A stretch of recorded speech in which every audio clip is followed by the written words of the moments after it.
इन24 live news channel के खास कार्यक्रम विधानसभा 2023 के प्रत्याशी में स्टेट हेड अमित तिवारी ने जबलपुर कैंट विधानसभा के कांग्रेस प्रत्याशी अभिषेक चिंटू चौकसे से खास बातचीत की। आइए देखते हैं हमारे विधानसभा 2023 के प्रत्याशी खास कार्यक्रम में स्टेट हेड अमित तिवारी ने किन खास मुद्दों पर कांग्रेस कैंट विधानसभा के प्रत्याशी अभिषेक चिंटू चौकसे से चर्चा की है। देखिए इस रिपोर्ट में।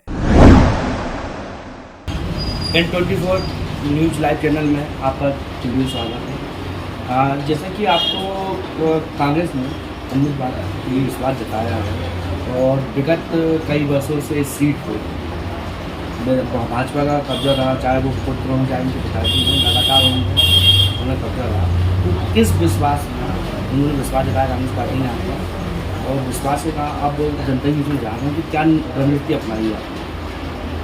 पार्टी के शीर्ष नेताओं को धन्यवाद और उन्होंने जो विश्वास जताया उस पर जताया कि जब यहाँ विधायक सांसद भाजपा के होते हैं, लेकिन वहीं कैंट छावनी में जब चुनाव होता है तो यहाँ के मतदाता हम कांग्रेस पार्षदों को चुनते हैं, हमारी सरकार बनाते हैं। और लगातार मैं पिछले 10-15 वर्षों से इन क्षेत्रों के साथ साथ अन्य जो हमारे नगर निगम के क्षेत्र हैं वहाँ पर भी जाके कार्य कर रहा था। जो पार्टी द्वारा सर्वे कराया होगा तो उसमें मेरा नाम आया और पार्टी कि हमारे वरिष्ठों को लगा कि जो व्यक्ति युवा है, काम कर रहा है, अपने एक क्षेत्र में जीत हासिल करता है और वहीं दूसरे क्षेत्रों में भी काम लगातार कर रहा है। जैसे कि अभी महापौर चुनाव में मुझे जिम्मेदारी दी गई थी, हम वार्ड नहीं जीते लेकिन जो हमारी हार होती थी, लंबी होती थी, 30-35 हज़ार से हम हारते थे, वो हार को हमने 5 हज़ार में लिया है। पार्षद जो लंबे मार्जिन से हारते थे वो कहीं 150 वोट से आ रहे, कोई 400। तो ऐसे कहीं ना कहीं ये पिछले 10 वर्ष में हमारे कांग्रेस के सभी साथियों ने मिलजुल के जो काम किए, जनता के बीच गए हैं, जो समस्याएं थी क्षेत्र की वो उठाए हैं। तो इसको देखते हुए आम जनता ने हम पे विश्वास करना शुरू कर दिया तो ने, और मुझे पूर्ण विश्वास है कि 2023 के जो विधानसभा चुनाव है उसमें इस बार कैंट विधानसभा से कांग्रेस को सहयोग मिलेगा और यहाँ से कांग्रेस का विधायक बनेगा। और जो भी समस्याएं क्षेत्र की पिछले लगभग 20-30 सालों में जो पानी की समस्या है, रोजगार की समस्या है, स्वास्थ्य केंद्र अच्छे नहीं है, शिक्षा के केंद्र अच्छे नहीं है, अस्थायी व्यापारी परेशान है, उनको व्यवस्थित करना, ये सारी चीज़ करने का प्रयास है।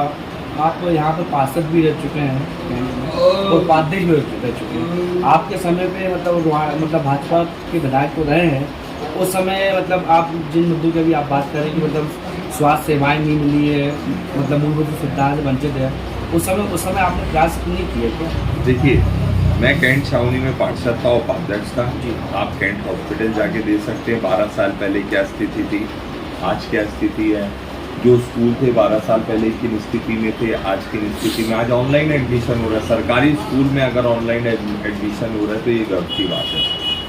वहीं आप शिवाजी मैदान 12 साल पहले देखते धूल उड़ती थी, गर्मियों के समय, अंधड़ के समय लोग आसपास के लोग घर छोड़ के दूसरी जगह चले जाते थे कि पूरे घर में रेता भरती थी। आज मिनी स्टेडियम बना दिया, आप गार्डन देख सकते हैं, यहाँ की रोड देख सकते हैं, सेंट्रल लाइटिंग जो हमने कराई है वो देख सकते हैं, जो चौपाटी बना के दी है वो देख सकते हैं। और वहीं रही बात दूसरे क्षेत्रों की, तो मैंने कहा ना क्यों मुझे समर्थन मिल रहा है लांजी क्षेत्र में, आधारताल क्षेत्र में, बिलहरी तिलहरी क्षेत्र में। जैसे पानी की समस्या होती थी गर्मी में, हम लोग वहाँ पे आंदोलन करते थे, प्रदर्शन करते थे। और अभी जो कांग्रेस के महापौर बन गए हैं, पहले तो भाजपा के होते थे तो काम नहीं सुनते थे। हम बोल सकते हैं, प्रयास कर सकते हैं, काम उनके हाथ में होता था, लेकिन अभी कांग्रेस के महापौर हैं, उन्होंने मानेगा मोहनिया में हमने आंदोलन किया, प्रदर्शन किया, हमने समस्या देखते हुए पानी की पाइपलाइन बिछ गई। आए दिन हमने सरकारी अस्पताल के खिलाफ भी वहाँ पे प्रदर्शन किया।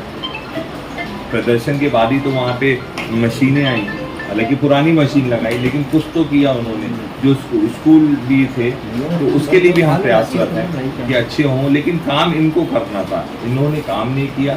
इसीलिए तो जनता भी इस बार कांग्रेस को मौका देगी और मुझे मौका देगी कि ये सारे जो मैंने आंदोलन प्रदर्शन करता था, अब मुझे जब मौका मिलेगा तो आंदोलन प्रदर्शन करने की जरूरत नहीं पड़ेगी। अब सीधे मैं अधिकारियों से बोल के काम करा सकता हूँ। कांग्रेस की सरकार बनेगी तो हम सरकार से, हमारी मुख्यमंत्री से मांग करके अलग से पैकेज मिल सकते हैं सब क्षेत्रों में, कि यहाँ पे ये व्यवस्थाएं नहीं है, ये सारी व्यवस्थाएं की जाए। नर्मदा जल योजना की जैसे मैंने बताया कि नगर निगम को यूपी की कांग्रेस की सरकार ने हजारों करोड़ रुपए दिया था, लेकिन आज तक क्या कैंट विधानसभा के, हमें कैंट छावनी की बात छोड़ देता हूँ, यहाँ तो मैंने प्रयास किया था, स्वीकृत भी हो गया था पैसा, लेकिन सरकार चली गई।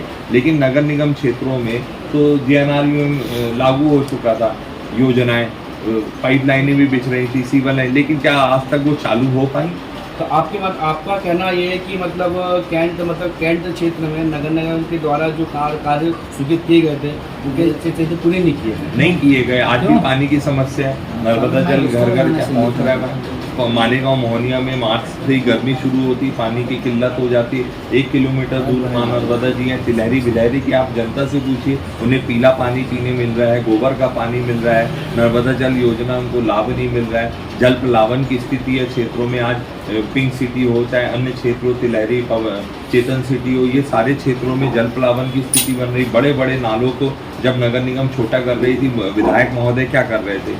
यही सारी चीज़ें देखने की होती। जहाँ कैंट छावनी एक क्षेत्र है कि जहाँ पे ना DNRUM का पैसा मिला, नर्मदा जल की योजना भी यहाँ नहीं आई, ना सीवर लाइन डली। उसके बाद आज तक आपको भी मीडिया के लोग हैं, जब क्षेत्रों में पानी बढ़ता है तो आप लोग को जानकारी मिलती है, या जहाँ पानी की समस्या होती है, तो क्या कभी कैंट छावनी क्षेत्र में जल प्लावन की स्थिति हुई, कभी पानी की किल्लत हुई भरी गर्मियों में? ये आप भली बात ही जानते हो। और वहीं रांझी क्षेत्र है, आधारताल क्षेत्र है, तिलहरी बिलहरी क्षेत्र है, जहाँ ये सारी समस्याएं। आज हमारे साथ कांग्रेस प्रत्याशी कैंट विधानसभा से अभिषेक चिंटू चौकसी जी है, और उन्होंने समस्याओं के उससे अवगत कराया कि कैंट विधानसभा में कितनी समस्याएं हैं। आइए अब देखते हैं कि जनता 17 नवंबर मतदान के समय और 3 दिसंबर को किसे विजय बनाती है।